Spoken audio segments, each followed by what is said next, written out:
Hello and welcome to the Surface 11 Search Box tutorial series, made especially for interior designers and architects like you to access the world's finest award-winning materials and surfaces.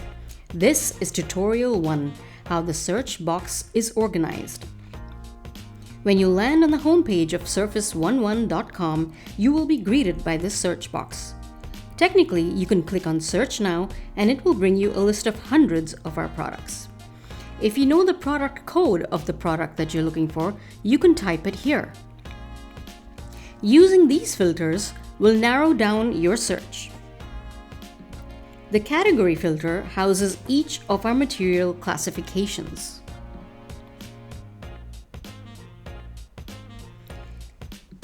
Color arranges our products by popular color ranges.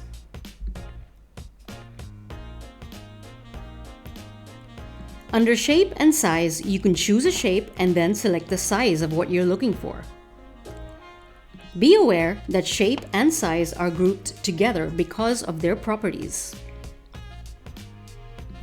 If you are a loyal fan of our brands, you can use the brand option.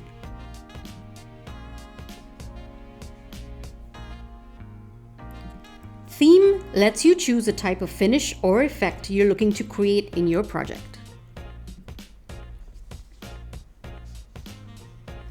Finally, Application lets you select where you want your surface to be applied. You can select or deselect any combination of these filters. That's it for Tutorial 1, how the search box is organized.